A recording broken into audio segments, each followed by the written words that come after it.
The Mannin Line with Andy Wint.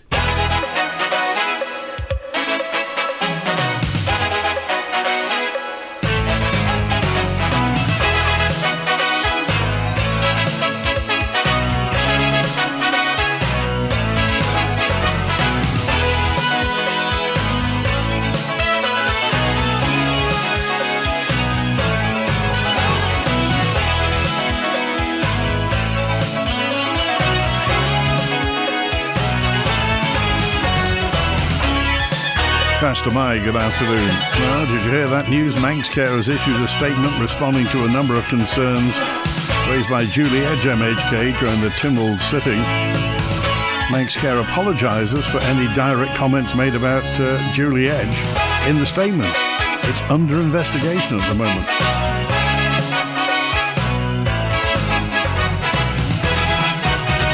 My word, I wonder what's going on there. Anyway, the floor's yours. Friday lunchtime. It's a weird old day, filthy weather, but apparently it's going to get a lot better as the day goes on.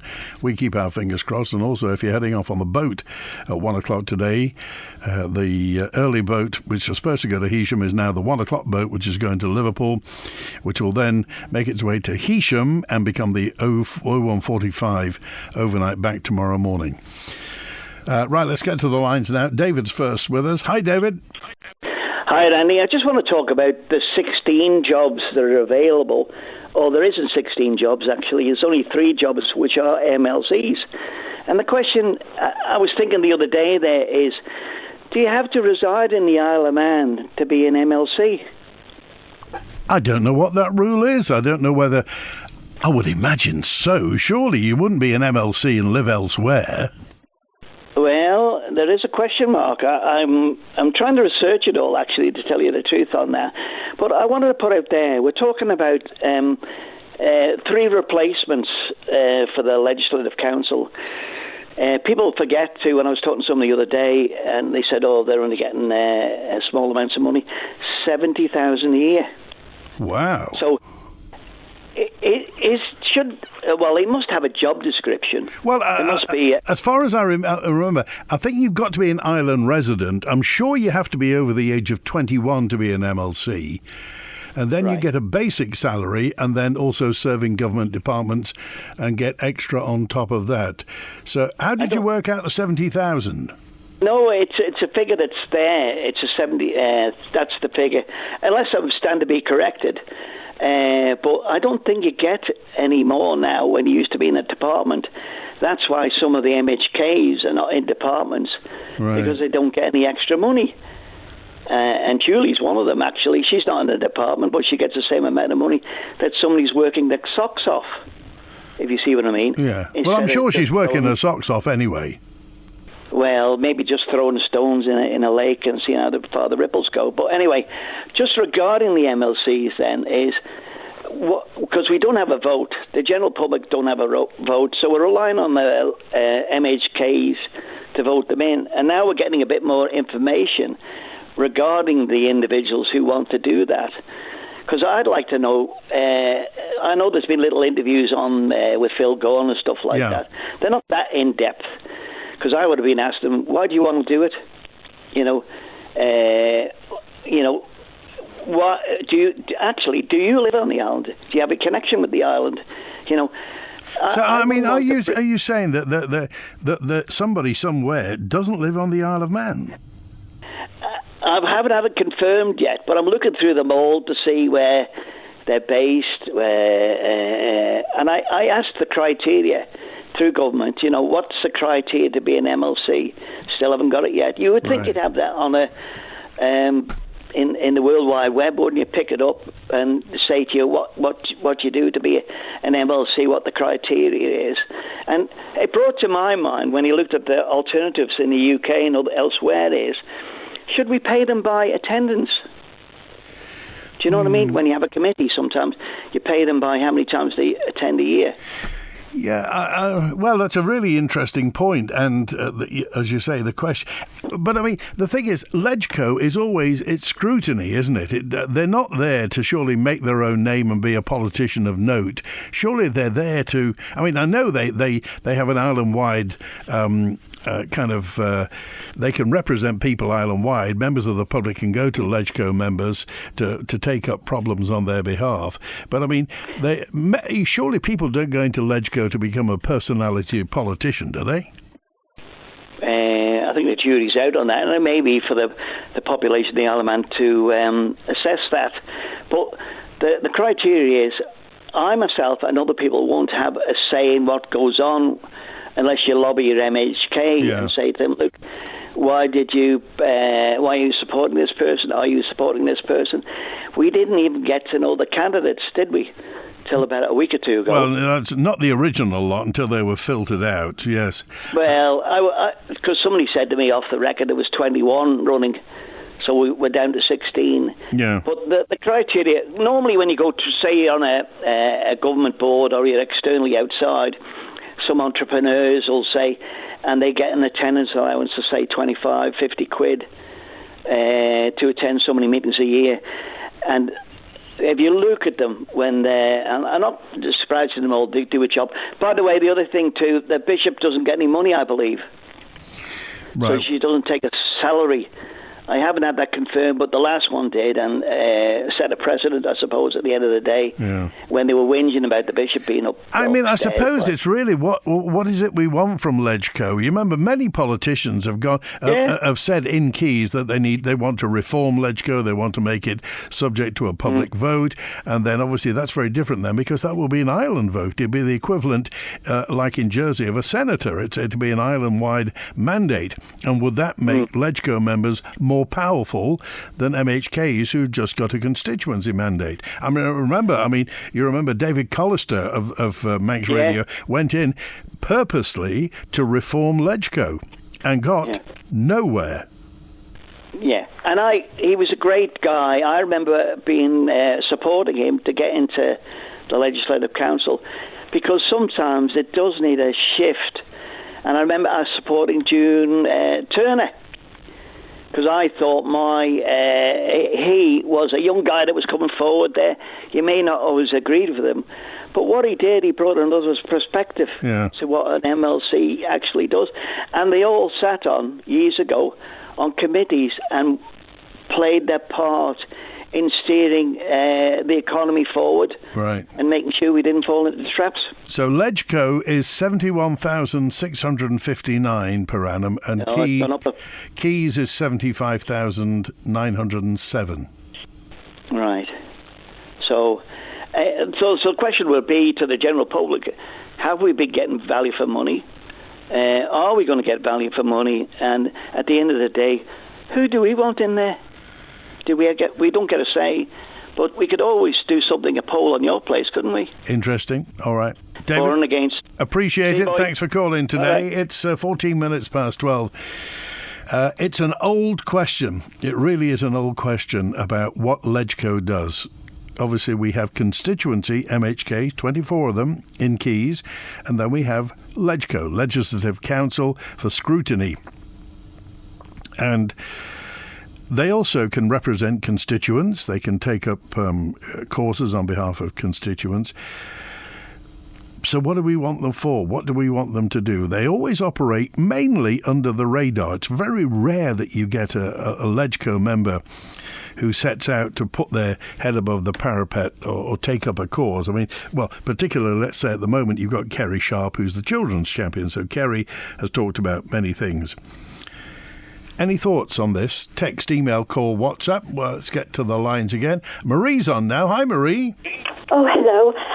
Do you remember talking about the weather forecast and saying that BBC didn't mention us on the weather forecast? Yeah, it was on. Well, it was in reports. It was about bad weather, and there was a big hole around us, like a donut, as though we didn't exist.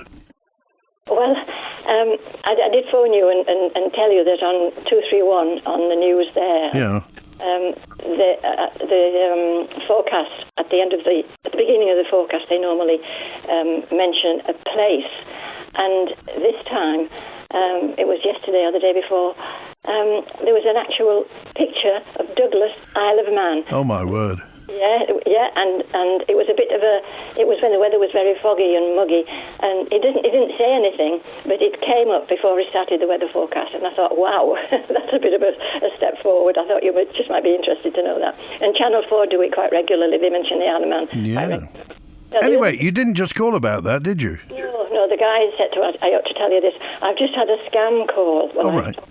And it was said they were from the security department of the bank, and they'd noticed that this morning, there had been 2 calls, one from Amazon, and 2 withdrawals or whatever, from Amazon and one from somewhere else, I can't remember. And they said, you haven't used this before, so that we're a bit concerned about it. If you want to do da-da-da, press 1. If you want to do da-da-da, press 2. So I didn't press anything.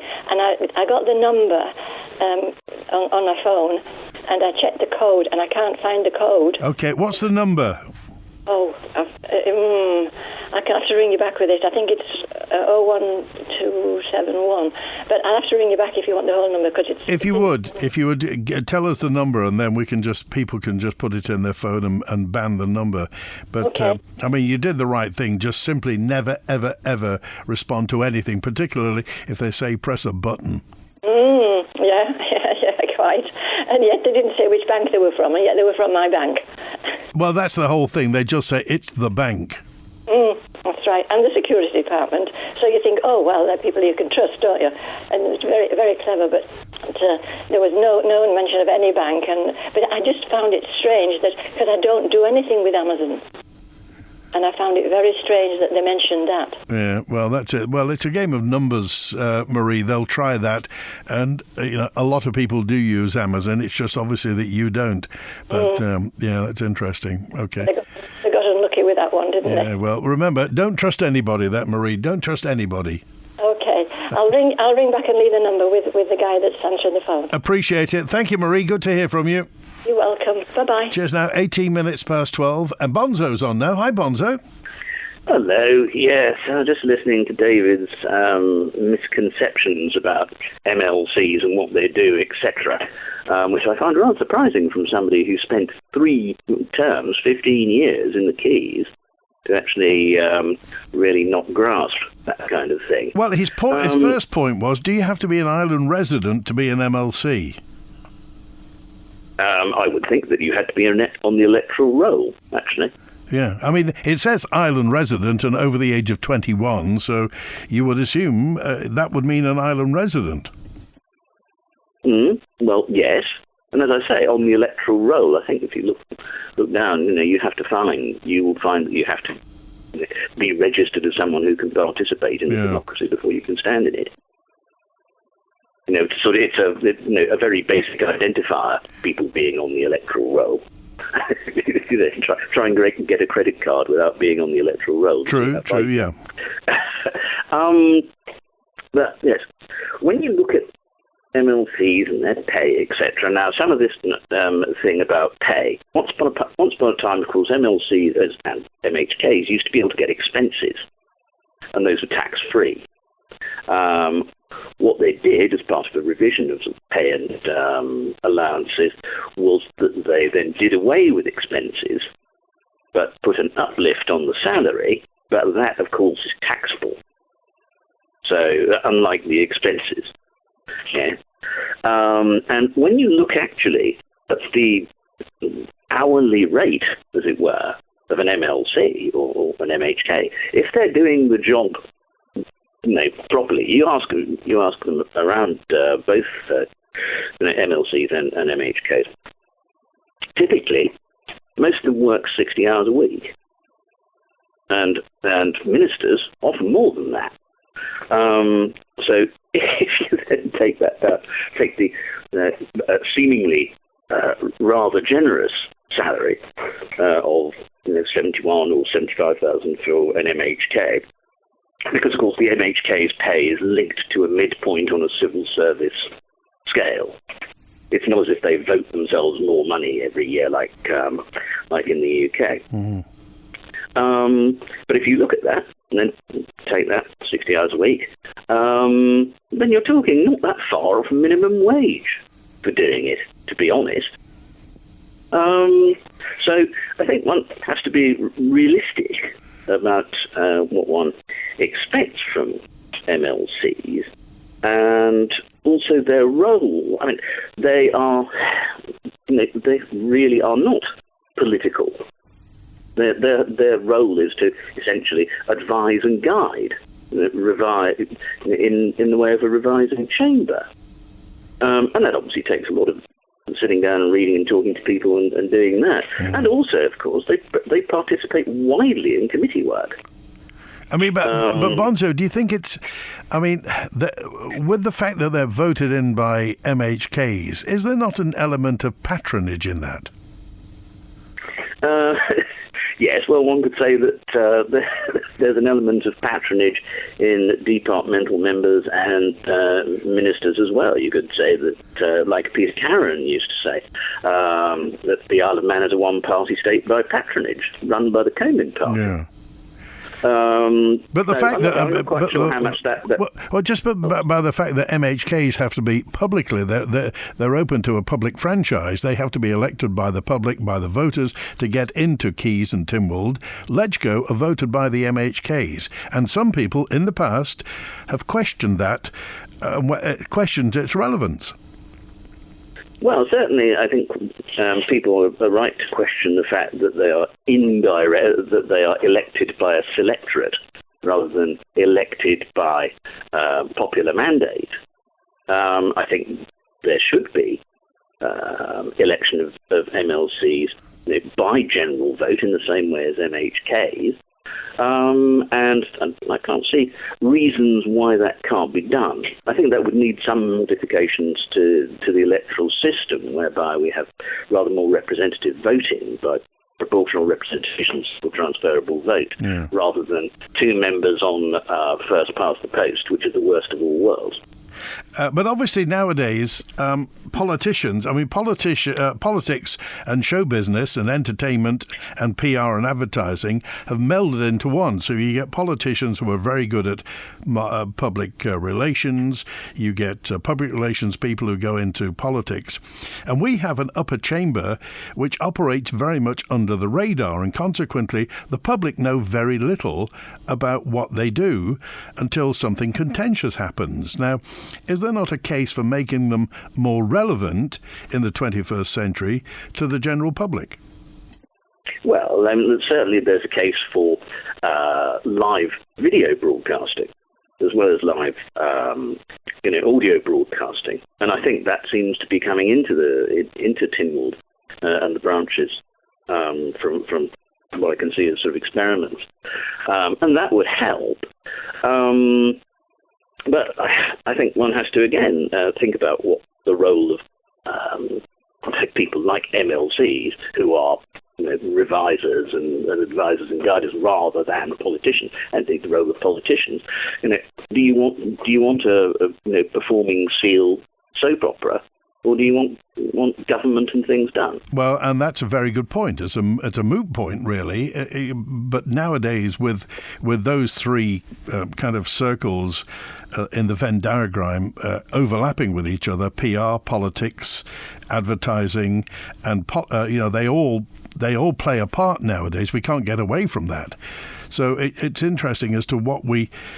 I just want to press you on the wages bit as well. You reckon 70? I mean, the thing is that 70,000 to many people on the Isle of Man is chicken feed. And many people up and down Athol Street and down Victoria Street, £70,000 is not worth getting out of bed for. To a lot of other people, £70,000 is a pipe dream. So, I mean, now they're fixed to the civil service spine.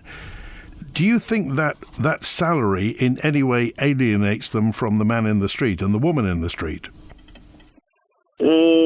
No, not so much, because they can easily be collared by the man or woman in the street when they go into MLCs for their sandwiches. Right, yeah. You can actually find, well, indeed, I've had natters like that myself with ministers who've been in Marx's. Yeah. And not been the only one who's, oh yes, you know, can I talk to you whilst you're trying to buy a sandwich? So, and also looking at the levels of pay, I think it's about right, because yes, to many people that is, that's not an inconsiderable sum, but also to some of the people, and if you're wanting to recruit quality people to stand for elected office, I know several of the members of both chambers have taken not inconsiderable haircuts on their incomes in order to undertake public service. Okay. All right. Bonzo, thanks for calling. Always appreciated. Have a good weekend. Okay. And you. Bye. 27 minutes past 12 on Mannin Line today. Well, 15 people are going to attempt to secure 4 places available in Ledgeco next month. Peter Greenhill, Rob Mercer, Bill Henderson and Kerry Sharp reached the end of their allotted term on the 28th of this month, and 3 of them, Rob Mercer, Bill Henderson and Kerry Sharp, are seeking re-election. The additional ones, the full 15 people apart from Bill Henderson, Rob Mercer and Kerry Sharp, are Julia Bell, Claire Newell, Kirsty Morford, Gary Clewitt, Peter Reid, Ronald Berry, Mark Cleater, Martin Perkins, Andrew Jones, Barry Duncan, Matthew Goff and Barry Carbis. So the election is on the 4th of March, Tuesday the 4th of March. You'll remember it because it's Pancake Day. Tax and accounts feel like a grey cloud above your head. Step into the sunshine with Crow Isle of Man. Our friendly team of chartered accountants take time to listen to your business needs and work with you to prepare for the future. From tax and accounts to audit and payroll, our track record of quality and client satisfaction speaks for itself. Visit crow.im or call 627 Crow Isle of Man. Smart decisions, lasting value. Oh, blowing a hoolie out there. Come in for a bravig by the fire. Just stocked up at Hearth. Never been so warm. Who's that? Hearth? Aye, they've got kiln-dried hardwood for me log burner, Colombian coal and smokeless ovals for the open fire, kindling and firelighters all delivered. Great value too. All goes up the chimney anyway, so I pay more. I'll be giving Hearth a call. Check their website as well. Just order and they deliver. For all your fire fuel needs, call Hearth on 560 577 or visit hearth.co.com.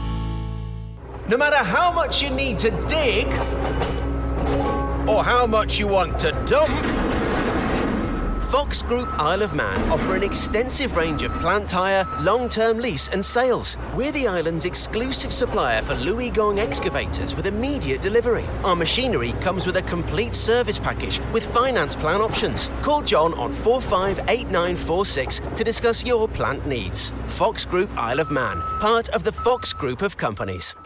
Held to a frustrating draw last time out, can FC Isle of Man go one better this weekend when they return to the NWCFL Premier Division? This Saturday, the Ravens are back at the ball as they take on Colne, who are battling for survival at the foot of the table. Join me, Rob Pritchard and Tony Mepham for FC Isle of Man versus Colne, kicking off at 6 p.m. this Saturday. Manx Radio will be bringing you full live match commentary on our DAB and AM 1368 channels. Live coverage of FC Isle of Man on Manx Radio is supported by Selton, investing in our community. The Mannin Line with Andy Wint. 12:30 it is that Marie called back. She shared the scam number with us because just before calling Mannin Line today, she got that suspicious call.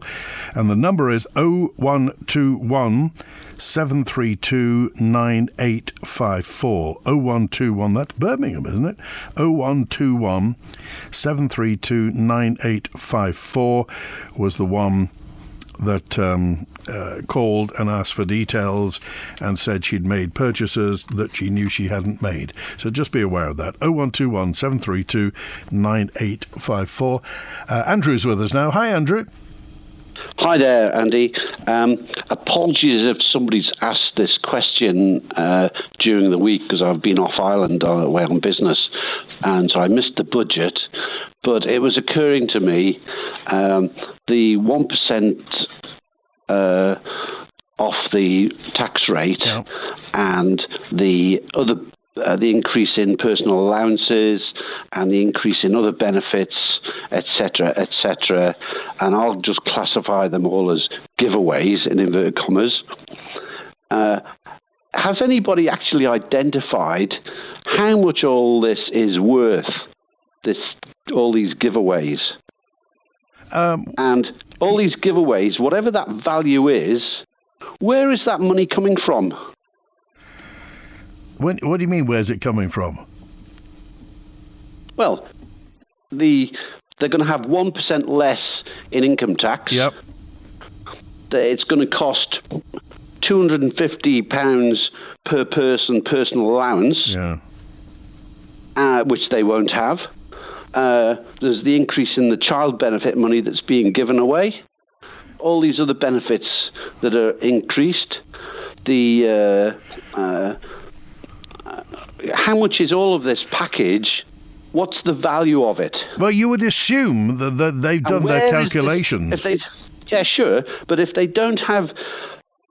For them to be able to, let's say, afford that, then surely there must be some revenue coming in that allows them to pay for it. But what is this figure?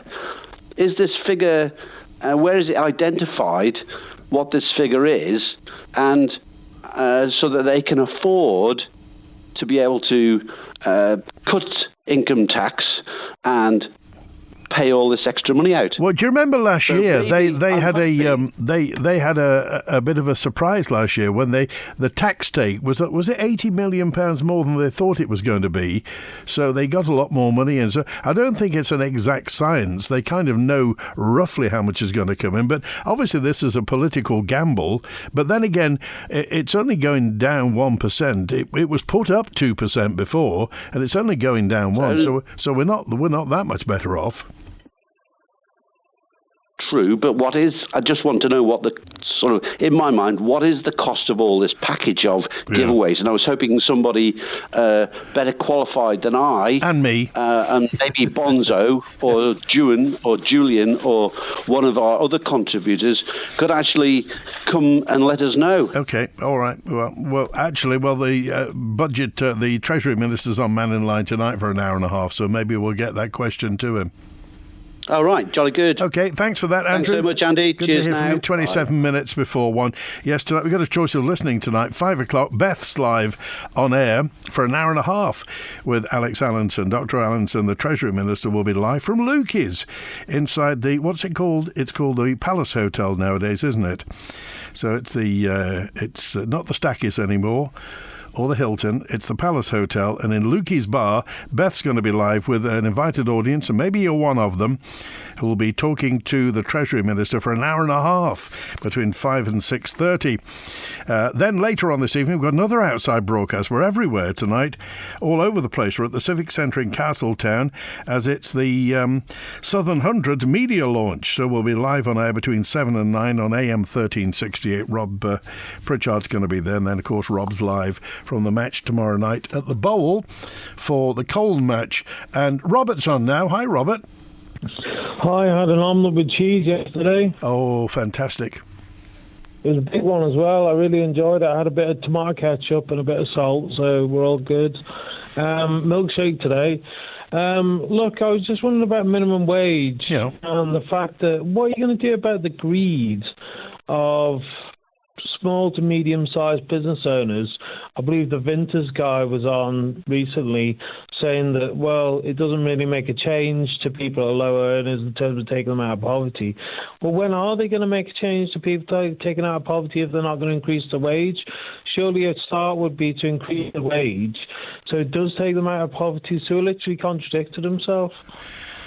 Yeah, I mean, the thing about the minimum wage is it's been calculated. For lots of people, the minimum wage still isn't enough, no matter how many hours you do, because it depends on your personal circumstances, doesn't it, Robert? Well, I think the minimum wage, I think you're right to a certain amount of personal circumstances, but I think people's allowance for working a dead-end job, which doesn't go anywhere other than customer service and feeding money into a till for your higher boss. My question was, what about pure greed of the bosses and workers in pubs and things like that, which are stopping people from getting out of poverty. Just doesn't seem to recalculate to me, that's all. What do you mean by greed? Well, it's just like it puts more money into the business, doesn't it, if they don't take it from the minimum wage? Doesn't it? Well, yeah, but putting money into a business is no bad thing. I mean, without businesses, lots of people... I disagree. Lots of people wouldn't have jobs. I disagree. I think it should be going to the people who are the workers. I think it should be going to people actually on the front end of the job doing the actual work. Right. I think that's what a business is there for. I think the shareholders and people like that are secondary. I think they're just there as nice to have. I think it should be there for the workers, the union workers that are working hard all night, all day, bad hours, dealing with bad customer service, which we know we have on the island. You should be standing for Keys next year, Robert. I wouldn't be so bold as to mention that, to be honest with you. I've kind of soiled the cloth slightly, but thanks for the offer anyway. But Well, no. I'll have to respectfully decline that, unfortunately. We need politicians. We need new, fresh blood, Robert. Well, I'm not a vampire, to be honest with you, but I know where you're coming from. All right. But yeah, I think... I just believe we need people to have the minimum wage to lift them out of poverty, and I believe that it's a clique of Timmold, which is acting within the bounds of business and their business pals, which are coming forward and rubbing shoulders. And I'm not saying there are brown envelopes and things like that, because I don't think we're that stupid. But I mean, I just think that they're taking too much advice from the wrong people, and they're not listening to the people on the floor of the businesses and the shop floor that have to actually do the work. No, right. Okay. I think they work very hard. Appreciate it. They're not appreciated for that. No, That's my main point. Good to hear from you, Robert. Thanks for being with us today. Okay, I had normal anyway. Okay, and let's get to Wilf, who's with us. Hi, Wilf. Hi, I'm just listening to all this garbage, and I'm just thinking to myself, you know my stance on MHKs. Ban the whole lot right away, immediately. You don't get more in. Take them all out. Now, I'll make it very simple. We've elected 24 or whatever it is MHKs from all over the island on their merits of what they said, what they'll do. Now when they get in, you don't hear very much from any of them, actually. But the MLCs are supposed to vet what ideas the MHKs come up with and say, that's good, that's bad, that's whatever. None of them has been put in by the people. They've only been put in by their mates in government. Now, what I would say was, ones that want to stand again for that, and ones that's already in, to come on the radio and actually say what they've actually achieved personally for the Isle of Man while they've been there. And the answer is nil. Nothing. Now then, all they've done is sat and go asleep in their seats and draw their big wages. Now, this is just a footnote to that. A friend of mine, and this was like before I went in hospital ages, quite a while ago, we sat down and we tried to count up how many MHKs, MLCs, ministers, whatever, was now retired. And we come up, it was way in the 30s. Now, I was told, but I don't know is this bit true or not, I was told that when these people retire, they get 2/3 of their wages that they had when they were in. Now, I don't know is that right or not.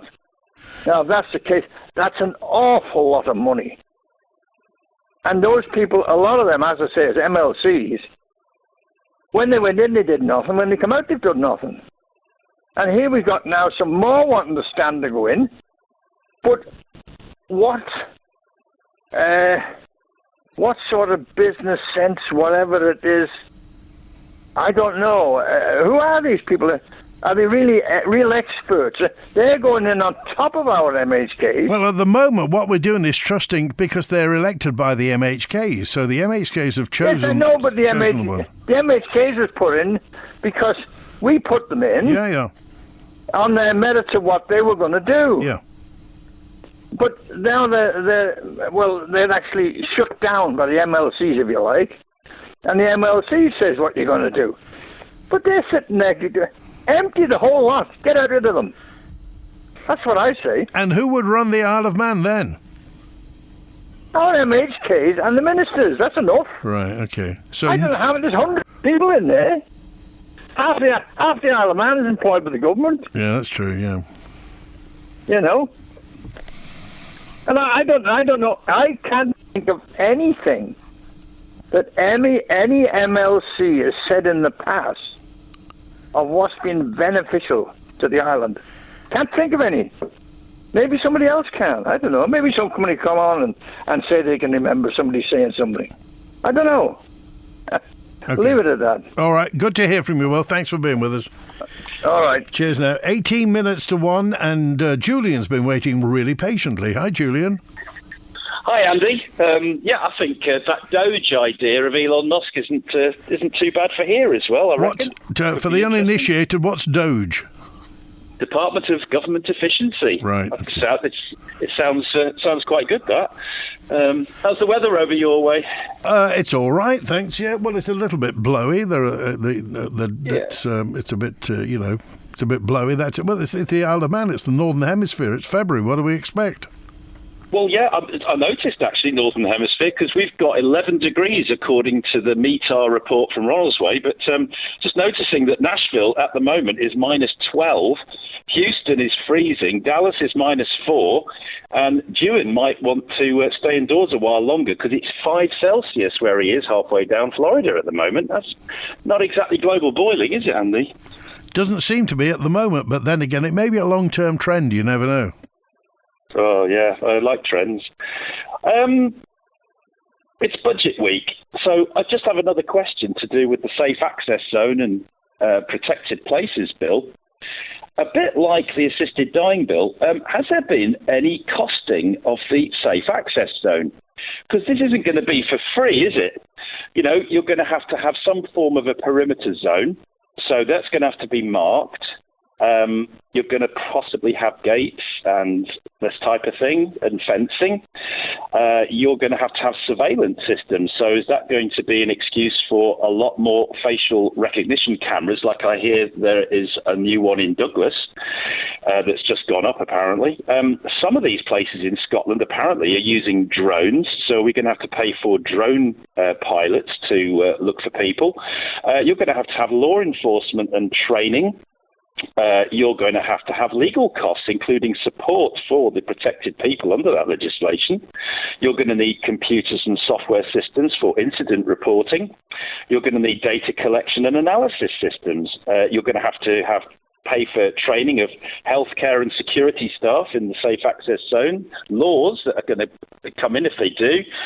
You're going to have to pay for public education campaigns. You're going to have to potentially deploy the police away from their usual duties to these safe access zones. I think we get the picture. Well, yeah, this is my point, Yeah. When you start looking into the payment of community liaison officers to communicate and ensure safe access zones are respected and understood. So, extra legal support for services for counselling, legal or emotional support for patients, healthcare workers and community members. And this is, as you know, potentially anywhere, any size and any number on the island. So if we're worried about costings at the moment with Manx Care, etc., if this is just all about the abortion clinic, have it in the hospital, and then you've got anonymity hidden in plain sight. You don't have to worry about it. But, just from the list I've read to you, Andy, what's that sound like that's going to cost? To implement. It sounds to me like the chief exec, the chief officer of the Home Affairs has put his head under the table. Yeah, But, this is not going to be cheap. If we're going to have safe access zones all over the place, running the cables to all the facial recognition things, and, you're going to have to police it. You have to get more police, which have to be paid for by the taxpayer. I mean, this thing could spiral out of cost control absolutely incredibly without really thinking it through. Okay. And in the name of what? Doing experimentation on animals on the island. I mean, do we really need that here either? Okay. All right, Julian, good to hear from you. Thanks, Andy. Have a good weekend. You too as well. 778 dropped me a note in to say, reduce requirements for adult supervision from 1 to 5 to 1 to 8 is not compromising. This is regarding the Steam Packet. Maybe they need a dictionary. Schools and supervisors should be on a point system like a driving licence. Too many points and the school or staff are banned on the Steam Packet for a year. That might focus the school and the staff on their responsibility. This is all about badly behaved children, basically, badly behaved youngsters on the boat, and the Steam Packet wanting to reduce the ratio or increase the ratio. Increase the ratio. So have you seen any bad behaviour on the boat recently? Have you noticed it? Tell me. And the other thing, of course, is it's not really the Steam Packet people on the boat. They're not there as bouncers, are they? Surely people who go on the boat should behave themselves anyway. Why are Comyn against budget reform, says 275? Why are Comyn privy to the budget before budget day? And if so, why are other MHKs not? Why does Ledgco have a vote on the budget when they've not been elected by the voting population? It says, well, they're voting in Tynwald. They're members of Tynwald. That's the reason. We get back to that vexed question of should MLCs be voted by a public mandate. I mentioned Jersey earlier on. Obviously, Jersey's got everybody's elected in Jersey. The island-wide senators. Then there's the what do they have? The deputies and connétables as well. There are hundreds of them in Jersey. And obviously, we only have MHKs that are directly elected by the public, and the MHKs elect the MLCs. That's how our second chamber works. Many people have tried over the years, over decades, to change it, and it hasn't changed. Still, the MHKs elect the MLCs. One of the points made, I made it earlier, I'll make it again, is that if the MLCs become elected by the public on an island-wide franchise, it could be said that they have a superior position to MHKs, in the way that senators in Jersey have a superior position to deputies. Hasn't worked in the past, not changed. Nothing has changed. MLCs are still elected by MHKs. Have you got any thoughts on this? The government's binned 15 bills, so we should postpone the MLC election until there's something to debate and save the wages. And after, says Kevin, after the budget this week, is the previous climate agreement of 40 million plus still going ahead? Has it been scrapped or increased? I began to struggle with the stairs, but I didn't want to leave our family home. So my daughter told me about Acorn Stair Lifts and their new showroom in Douglas. I was able to try the stair lifts and find the right one for me and the home I love. They were so friendly. The whole process was hassle-free and they offered the whole package from installation to servicing. Choose the island's first choice for stair lifts. Acorn Stair Lifts, South Quay, Douglas. Call Acorn Stair Lifts now on 672 414 or call into our Douglas showroom. There's monkeys and meerkats, penguins galore. You can meet with a panda, owls, lemurs and more. It's half term and the Currachs Wildlife Park is open every day. So book your tickets and experiences online now at currachswildlifepark.im. Celebrate the Snug being 15 this year and save hundreds of pounds with 15% off the supply and installation of solid fuel stoves. Sale ends 28th of February. Visit the Snugs Ramsey showroom 6 days a week or call 818187. I'm detecting a cyber attack on our client systems. OK, analyse the incident and ensure any malicious activity is blocked. OK, our response tools have automatically blocked the attack. Great. I'll put together an incident response plan. Notify the client and can we confirm protection across all clients? You don't always see how cybersecurity is working in the background to keep your business safe and running smoothly. But CND will identify, protect, detect and respond to any cyber attack, leaving you to focus on your business and customers. Hi, how can I help you today? Computer Network Defense, CND. Visit cndltd.com to see how we can protect your business today. On the 4th of March, the House of Keys will choose 4 people to become members of the Legislative Council.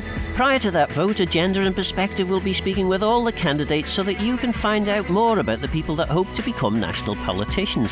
On the Legco Perspective special this Sunday at 12 noon on Manx Radio with me, Phil Gaughan, we hear from businessmen Matt Goff and Ron Berry. I hope you're enjoying listening to the people standing for Legco as much as I'm enjoying interviewing them. If not, don't worry, only another week to go. The Mannin Line with Andy Wint. 9 minutes before 1, Friday lunchtime, and Lexi dropped a note in. Yes, not just children, rugby clubs on the Liverpool boat. Loads of them. Offensive language, drinking, drunk, singing, and security doing nothing. In fact, security taking their group photos. So it's not just children, but sports clubs apparently are allowed to be badly behaved. Anybody else spotted this, or anybody from a sports club who would like to mention this? A note in from, let me see, oh, it's anonymous. Well, okay. Still the public hasn't heard a word from Geoffrey Pugh, the interim airport director. Does Geoffrey Pugh exist? In the last fortnight, 2 ATCOs have been lost. These are air traffic controllers. Is this true? Please, Manx Radio, get on to Geoffrey Pugh so we can get some insight into why. Is this true? 2 air traffic controllers have gone, so we're even shorter for air traffic controllers. Remember, Mr. Pugh was a military air traffic controller, but doesn't have a civilian qualification, so when he was head of air traffic control, couldn't jump into the seat. And since the previous air traffic controller has gone after doing 2 years, Mr. Pugh has taken over, so there we are. Well, who knows? Thanks for that. Tell me more if you can. You forgot to mention if you've served as an MHK and an MLC, you get two pensions. Is that true, Frankie? Now, if all MHKs and Legco members were to be got rid of, the island would have no management and the UK government would need to step in. So that's the reason that we've got it. Thanks also to 3842 says, Robert will make a good politician. Thank you for that. Treasurer is aware that abuse to use our staff under the pretence of being self-employed could be costing as much as £15 million per annum in lost NI contributions. They're not prepared to act on this for fear of upsetting larger contractors on capital projects. Construction Isle of Man, who are supposed to protect contractors, are also turning a blind eye due to it being controlled by a committee based around the main contractors, says Pat. Well, a business that can't afford to pay staff enough to live on surely isn't a viable business. Thank you for that. And Dave says, why is the government wasting likes of £2 million on a new school to replace Castle Rushen High School? My old school was built in the 1920s and is still in use today. So why are they doing this? Why do we need to pay for a brand new school? Why not have a rolling refurbishment programme? The government's hell-bent on wasting money, says Dave. I'll be honest with you, Dave, that $2 million is nothing not to replace the school. It's what they spent already on architects and consultants and plans and meetings and consultations. They've not even started replacing Castle Rushen High School, it's a fine school. I mean, you know, the students and the staff, everything is great there. It's just a bit tatty, really.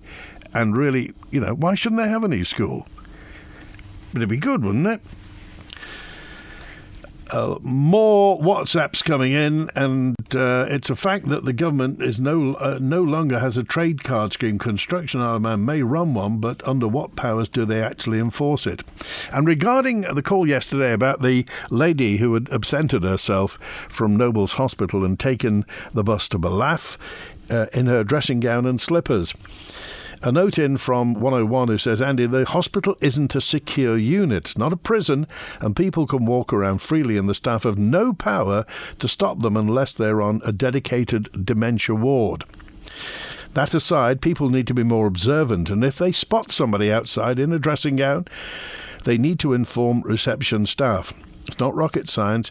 We've become a society of people who don't want to get involved, and surely the bus driver should have spotted that and said something about it. Anyway, we hope the lady is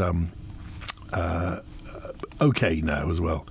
Regarding that airport tug that wasn't serviceable recently, so the EasyJet plane couldn't take off, how did it get a flat tyre? Surely a massive failure of airport tarmac apron crew, says Andy. Do you remember it got a flat tyre? And suddenly they couldn't tow stuff? Right. Text, email, call and WhatsApp. Remember, we got that choice tonight. Alex Allinson, Dr. Allinson, the Treasury Minister, is going to be live on Manx Radio from 5 o'clock with Beth Espy, an invited audience at Lukey's Bar at the Palace Hotel. Next Wednesday, Alex Allinson is on Mannin Line. So if you have questions regarding the budget you'd like to put to Dr. Allinson, then you can next Wednesday. And in the meantime, if you want to either listen tonight, you can actually pass questions through while the programme is on air.